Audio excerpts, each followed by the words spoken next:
Kanan and Chris Ward met on Facebook in 2010. Shortly after, they married and purchased a house in Colorado, where they had 2 daughters, Vila and Cece. Kanan loved her family and documented their lives on Facebook. However, social media often presents only the positive aspects of life, creating an embellished and misleading portrayal. On social media, the Ward family appeared happy and united, but this was far from the truth. Their reality was marred by family conflicts, economic difficulties, and deceit, which ultimately led to a terrible crime committed by one of them. Kanan Katrin Russick was born on January 10, 1984, in New Jersey. She grew up in Aberdeen, North Carolina, with her parents, Frank and Sandra Russick, and her brother. Kanan was an outgoing, determined, and proactive individual. Despite her family's modest means, she learned the value of hard work at a young age. Kanan married in her early 20s, but the relationship failed, and they eventually divorced. Recovering from this failed relationship was challenging, and she struggled with self-esteem issues. Nevertheless, she moved on with her life, with the goal of owning her own home. By the age of 25, she achieved this dream. She worked tirelessly to purchase land and build her first house. Kanan was always cheerful and energetic, but her life took a drastic turn with the onset of health problems. Despite her previously healthy lifestyle, she began to experience constant discomfort, hair loss, and symptoms resembling the flu. Her hair began to fall out, and she described feeling as if she had the flu constantly. Despite undergoing medical tests, the diagnosis was far worse than she had anticipated. She had lupus, a rare autoimmune disease with no known cure. This diagnosis marked the lowest point in her life. The battle with the disease profoundly affected her, leaving her mental and emotional state in ruins. Her deteriorating condition strained her relationships, both at work and with friends. After several conflicts, she resigned from a job she had held for 9 years and withdrew from her social circle. No one could truly comprehend her struggles, which intensified her feelings of loneliness and isolation. However, her life took a significant turn with the arrival of Christopher Lee Watts. Born on May 16, 1985, in Oklahoma and raised in Fayetteville, North Carolina, Chris was a gentle and reserved man. He and Kanan met through Facebook. Although he had sent her a friend request in the past that was declined, he decided to try again later. By that time, Kanan was in a vulnerable state due to her illness and was open to giving him a chance. They began communicating and eventually met in person in 2010. Although Kanan was hesitant about dating him initially, Chris's persistence paid off. Their relationship blossomed, and Chris proved to be a source of salvation for Kanan. He was consistently considerate, understanding, and supportive throughout her treatments and the ups and downs of her condition. Chris accepted Kanan during the most challenging period of her life and fell in love with her. His support was exactly what she needed, and as their relationship progressed, her emotional state improved. The treatments for lupus began to take effect, restoring her health to its previous state. Her life reached new heights thanks to the unwavering support of her fiancé. Eventually, they decided to marry. On November 3, 2012, Chris and Kanan were united in marriage, and Kanan took the name Watts. Although Chris's mother and sister did not attend the wedding due to their disapproval of Kanan and their disagreement with the union, the couple did not let this affect their joy. They celebrated their special day with dancing and festivities, determined not to let anything spoil it. In the weeks following the wedding, Chris exhibited unusual behavior. While he did not dwell on it much at the time, the strained relationship between his family and his new wife did weigh on him. Though generally reserved, Chris became even quieter than usual. However, he gradually overcame this and returned to his more familiar self. The couple settled into a new house in Frederick, a town just outside of Denver, Colorado. Despite being away from their families and hometowns, they were thrilled with their new home, which was everything they had always dreamed of. Both secured jobs in Colorado. Chris worked as an operator for Anadarko Petroleum, enjoying job stability, a good salary, and a supportive work environment. Kanan began her career as a specialist in the Human Resources Department at Children's Hospital Colorado, one of the leading pediatric hospitals in the country, located in Aurora. Good news continued to arrive. Kanan, who had always wanted to be a mother, had faced concerns about her illness potentially threatening this dream. Some doctors had even advised her against pregnancy. However, determined to overcome these challenges, she used the goal of motherhood as motivation in her fight against lupus. Her perseverance paid off when she became pregnant for the first time. Despite concerns from friends and family about potential complications, Kanan remained undeterred and took meticulous care of herself during her pregnancy. On December 17, 2013, the couple welcomed their first daughter, Velamari Watts. They were overjoyed, as their long-awaited dream of starting a family had finally come true. Determined to expand their family, Kanan and Chris decided to have another child. On July 17, 2015, they welcomed their second daughter, Celesta Katrin Watts, affectionately known as Katrin. However, that same year, they faced significant economic difficulties and even declared bankruptcy. These financial problems led to legal issues with their mortgage. In response to these challenges, Kanan left her job at the hospital and began selling a product called Drive, a personal health and wellness improvement program from a multi-level marketing company. As is often the case in such businesses, she started with minimal initial income. Yet with her enthusiasm and charismatic energy, she quickly became a top salesperson for the brand, achieving high rankings. This new job significantly improved their financial situation, offering better advancement opportunities than her previous position and, importantly, allowing her to work from home. This arrangement enabled her to remain close to her daughters during their early years, which was very important to her as a dedicated mother. As the girls grew, they maintained a close relationship with their parents. Kanan devoted all her attention to them, while Chris made the most of his free time to play with them. The family was very close-knit, sharing hobbies and interests. They watched soccer together and were fans of the Pittsburgh Steelers. The girls joined their father for exercise sessions, and their parents involved them in baking treats and splitting chores, making these activities enjoyable family events. Their dachshund, Peter, was also a beloved part of their lives. Kanan documented their family moments, frequently recording videos with her phone, which she uploaded to her social media accounts to share with friends and family. One such memory was posted on June 11, 2018. The post featured a video with a caption that read, "This is how Chris found out in the video." Kanan appeared wearing a t-shirt with the phrase, "Oops." "We did it again." When Chris entered the room and saw her, he paused in surprise. She then revealed the positive pregnancy test, and Chris seemed genuinely excited and thrilled by the news. The video ends with Chris saying, "I guess when you want it to happen, it happens," with a broad smile on his face. Another video shows the reactions of Vila and CC, who were overjoyed at the prospect of having a new little brother. Kanan continued to document the progress of her pregnancy on social media. Before the first ultrasound, she recorded a video expressing her nervousness about the possibility of more than one embryo. Jokingly, she mentioned to Chris that it might be 5 babies. Later, she shared the news that they were expecting a boy and expressed their excitement, noting that this was what Chris had hoped for. They decided to name him Nico.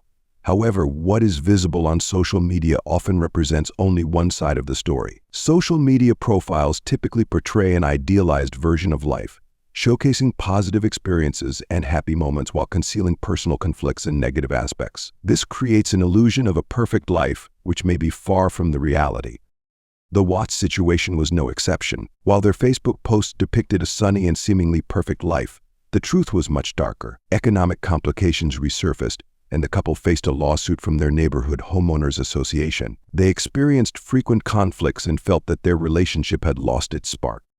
On June 26th, after returning from a trip to San Diego, Kanan and the girls went to spend some time with her family in North Carolina. The plan was for them to stay there for 6 weeks, with Chris joining them for the last week before they returned together. Chris could not be away for that long due to work commitments, so they used the time apart to focus on themselves and reflect on the future of their relationship.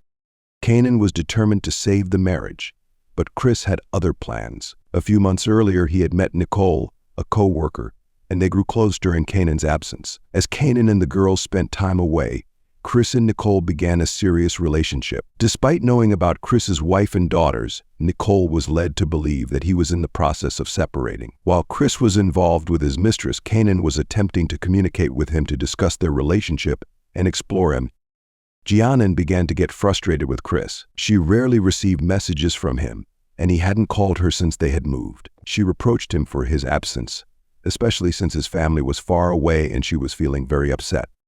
During their stay in North Carolina, Giannan had taken the girls to visit Chris's parents. At one point, she discovered that Mrs. Watts had bought ice cream for her granddaughters that contained nuts, to which one of the girls was severely allergic. This infuriated Giannan, who strongly complained to her mother-in-law. Mrs. Watts claimed she was unaware of the girls' allergies, but Giannan didn't believe her. The argument escalated, and Gianna left with the girls, declaring she would never return there. After the incident, Jianan wrote to Chris to tell him what had happened and asked him to call his mother to tell her that what she did was wrong. Chris agreed, but Jianan believed that the conflict with his family was affecting his behavior, making him act strangely.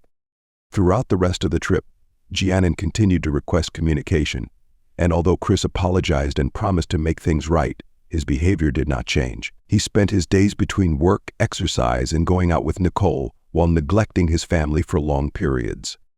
As planned, on July 31st, Chris flew to North Carolina to spend the last week of the trip with his family. Jianan, as usual, posted content from the trip on her social media, photos and videos of visits to grandparents' birthdays, and a recording of her singing a song calling her father a hero. The content from that last week showed the family enjoying their time together. Jianan posted about Chris's arrival and how Vila and Cece welcomed him at the airport, their first trip to the beach, and other family activities. But while her online profile showed joyous moments, Jianan was in a very bad emotional state that week. Chris had become distant, no longer kissing or hugging her.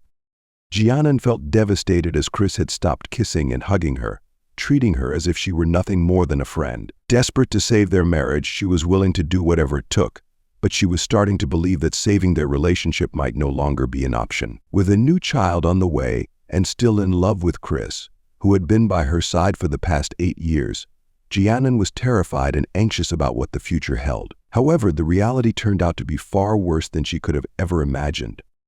As the week came to an end, the family returned to their home in Colorado. The tension between them was palpable, with frequent loud arguments that even their neighbors could hear and sometimes witness. As these disputes occasionally took place in the backyard, Chris no longer treated Jianan the same way and had even refused to have relations with her, leading Jianan to accuse him of infidelity, a claim Chris consistently denied. In a conversation, Chris confessed to Jianan that he was terrified of having another child and didn't want to have one. This revelation caught Jianan completely off guard, as they had previously discussed and agreed upon having another child. On August 10th, Jianan was on a business trip for the weekend. Nicole Atkinson, a friend and co-worker, picked her up at her house around 4:30 a.m. for the trip. While Jianan was away, she and Chris had a discussion about their relationship's future. Jianan reassured Chris that she was committed to working on their marriage. Before leaving, she left him a handwritten letter expressing how much she missed him and how upset she was about their situation. She promised to do her best to improve things and said she would try to mend her relationship with his parents. When Jianan arrived at the hotel, she sent Chris a message thanking him for taking care of the girls and expressed her excitement about having another baby together. Jianan also shared with a friend her struggles with Chris and sent him a picture of the letter she had left. They had planned to go out together the following weekend, and Jianan's hopes of rekindling their relationship began to revive. Meanwhile, Chris took advantage of Jianan's absence. On the night of July 11th, he called a nanny to take care of Vila and Cece, telling Jianan he was going to a Colorado Rockies baseball game with friends. Chris went out on a date with his mistress at a bar called Delayism, using the shared bank account he had with Jianan to pay for dinner. When Jianan checked the account statement that same night, she saw a charge of about $65 at Delayism, which immediately raised her suspicions. The amount didn't match Chris's alibi of attending a baseball game. Jianan investigated by checking the bar's website and menu, finding that $65 would indeed cover dinner for at least 2 people. When confronted, Chris offered excuses that failed to convince Jianan. The remainder of the trip was marked by her low mood. She barely ate or slept, and her friend Nicole noticed her distress. On July 12th, Chris took Vila and Cece out for a walk and bought a gift for a birthday celebration. They then went to the gray party. Chris had forgotten to bring the girls' bathing suits for the pool at the event but let them enjoy themselves in their clothes. Afterwards, they returned home, had pizza, and had a video call with Jianan's parents. In the evening, Chris bathed the girls, helped them brush their teeth, put them in pajamas, and put them to bed. Vila woke up several times that night, asking if their mom had arrived yet, as she expected Jianan to be home in the morning. That same day, Chris began his sinister plan. Around 5:00 p.m., while they were at the party, he informed a coworker that he would not be coming to the office the next morning. He explained that he needed to go directly to the oil tank facilities to repair a small leak. On August 13th, 2018, at around 1:45 a.m., Nicole Atkinson said goodbye to Giannon and left her at the door of her house. Chris then went inside, lay down with Giannon, and they had sex before falling asleep. A few hours later, Chris got up, went to Vela's room, placed a pillow over her face, and suffocated her. He then went to Cece's room and did the same. When Chris returned to his room, Giannon woke up and Chris told her that he no longer loved her and wanted to end the relationship. Giannon confronted Chris, accusing him of dating another woman. They began to argue and Giannon, furious, demanded that he stay away, not see her or the girls again. In response, Chris violently grabbed her by the neck, squeezing her jugular vein tightly until her face was stained black with running eyeliner. Giannon died from the assault. At that moment, Chris heard a sound behind him and turned to find Vela standing in the doorway with her pink blanket. Contrary to his expectation, he had not smothered the girls to death but had only left them unconscious. Vela, her eyes irritated and face hurting, asked Chris what was wrong with her mother. Chris told her that her mother was sick but would be fine. Vela started to cry, which woke her sister Cece. Cece, in turn, wrapped her body around Giannon's. Chris then wrapped Giannon's body in a sheet and placed it on the floor of the back seats of his van. He took the girls, seated them next to Giannon's body, and started the vehicle. Shortly after 5:00 a.m., Chris drove for about 45 minutes to the oil tank facility, knowing it would be deserted at that hour. Once there, he parked the car, got out, and went to the back seats where the girls were half asleep. He first took Vela, placed a blanket over her head, and smothered her until she could no longer move. Terrified, Vela asked what was happening to her sister and if he would do the same to her. Her last words were easy just before Chris smothered her with the blanket, killing her in the same manner as he had Cece. Chris then threw the girls into the oil tanks. Given the difficulty of disposing of a 34-year-old woman, 15 weeks pregnant, he decided to bury Giannon differently. He dug a hole a few meters from the facility and buried her there. After disposing of the bodies, Chris called the girls' school to cancel their enrollment and contacted a real estate agent to arrange the sale of their house. He also reached out to his mistress, Nicole Atkinson, to discuss their future together. Nicole, concerned when she didn't hear from Chris throughout the morning, had initially reached out to him after he dropped her off at her house.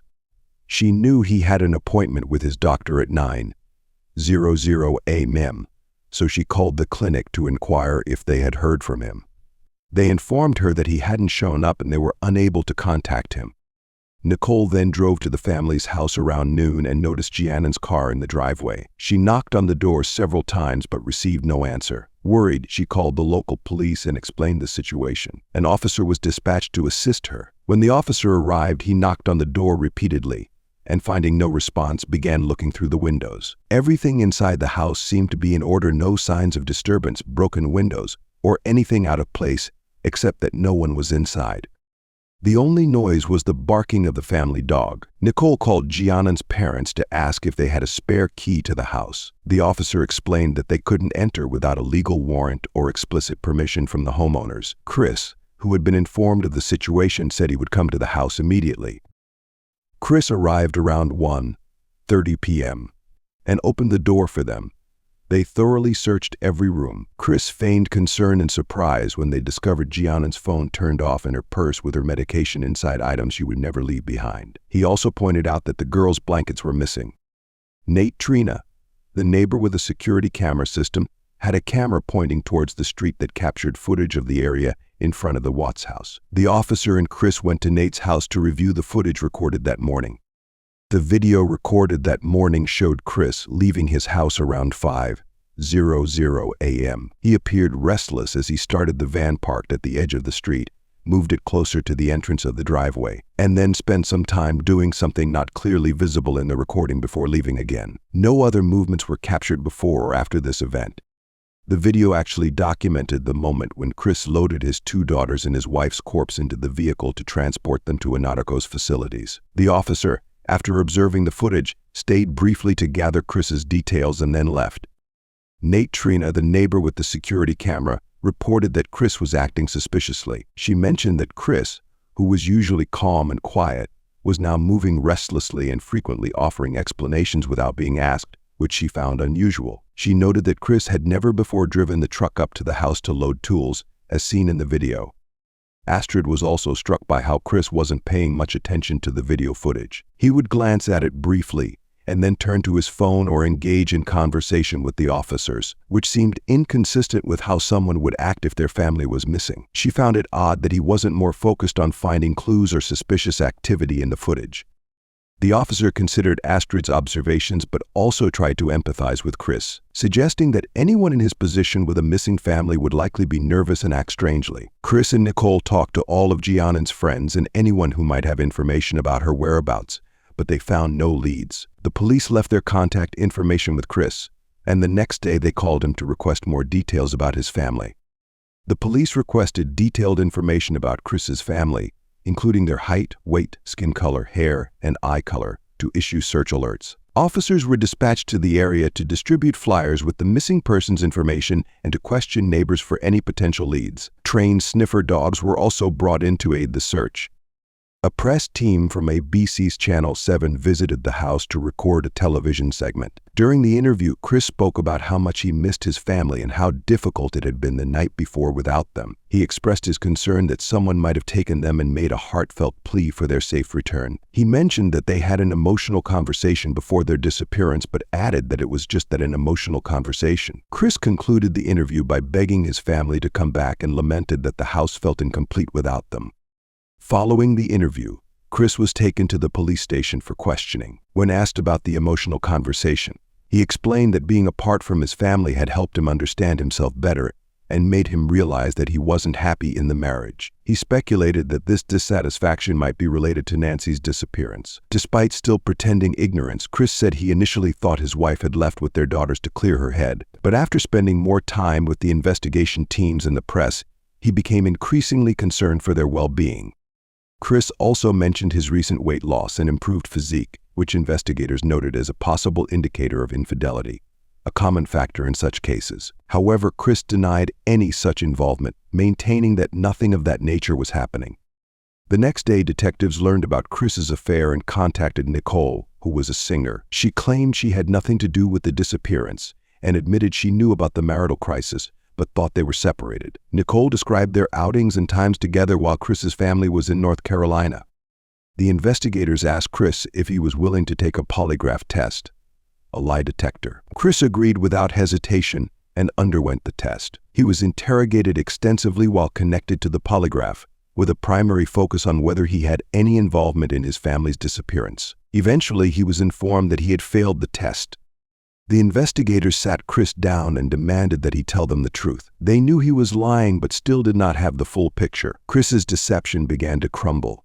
He tried to continue lying, claiming he had been truthful during the test, but then confessed that they knew about his relationship with Nicole and had spoken to her. Chris tried to suggest that this was the reason for his polygraph results, but the interrogators were convinced there was more to the story. They continued to press him, and at one point they asked if Shannon had harmed the girls and if he had harmed her because of it. This seemed to give Chris an idea, and he requested to speak with his father, who had flown to Colorado to support him. They allowed the father in and left them alone.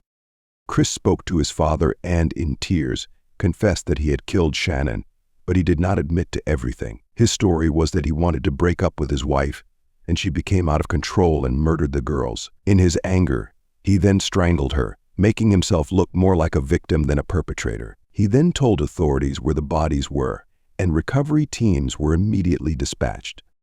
On August 15, 2018, at 11:30 p.m., after his confession, Chris Watts was officially arrested for the murder of his wife. However, detectives did not believe his entire story. Detectives did not believe Chris's version of events. They saw no motive for him to murder his daughters and thus charged him with their deaths as well. Shannon's body was found at midnight on August 16th, at the location Chris had confessed to burying her. The bodies of the girls were recovered later that day after several hours of searching. An autopsy confirmed their identities and determined the causes of death as asphyxiation and strangulation. On August 21, 2018, Chris Watts was brought to court. He was charged with 9 counts. 3 for first-degree murder, 2 additional counts for the deaths of his children under 12 years old, 1 for unlawful termination of a pregnancy, and 3 for desecration of a corpse. He faced the possibility of the death penalty, but if sentenced to life in prison, it would be without the possibility of parole. On November 6, 2018, at the request of Shannon's family, Chris agreed to a plea deal. He pleaded guilty to all charges in exchange for not receiving the death penalty. On November 19th, Christopher Watts was sentenced to 3 consecutive life sentences without parole, plus an additional 2 life sentences and an extra 48 years for the unlawful termination of a pregnancy and 36 years for disposing of the bodies. Marcelo Capcom, the lead prosecutor, called it the most inhumane crime he had ever handled. Chris was transferred to a correctional facility in Walpen, Wisconsin. The Watts case received extensive media coverage and quickly became one of the most well-known and documented crimes of recent years. Shannon's parents appeared in several televised interviews, and the case was discussed on popular shows, such as Dr. Phil. There were numerous videos and analyses by criminology enthusiasts, which was distressing for Shannon's family. Shannon, known for her strong will, was unfairly blamed by some for driving Chris to commit the crimes, adding to the family's suffering.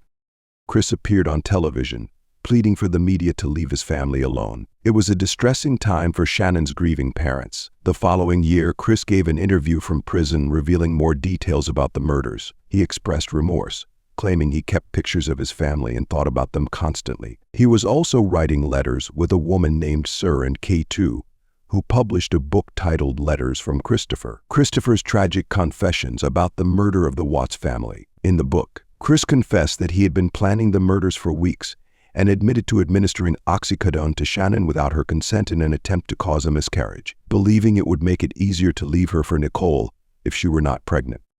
In January 2020, a movie titled Crisis, Watts' Confessions of a Murderer was released about the life and murders of the Watts family. On September 30th of the same year, Netflix released the documentary American Crime, The Family Next Door, which featured police recordings of the investigation videos, photos from Shannon's social media, and content from the couple's phones. The material was organized to illustrate the investigation and provide insights into the past of the Watts family. Legally, Chris was obligated to pay $6 million in damages to Shannon's parents, a debt that is unlikely ever to be fully repaid but serves to prevent him from profiting from the crime's notoriety. Shannon's Facebook profile was turned into a memorial page where anyone can view the content she shared about her life and family. Thank you for joining us for this investigation. We value your comments and perspectives on the case. Please remember to share your thoughts with the utmost respect for the victims, other viewers, and us. If you haven't already, like and subscribe to our channel, and share this video if you think someone you know might be interested. See you in the next criminal investigation. Goodbye.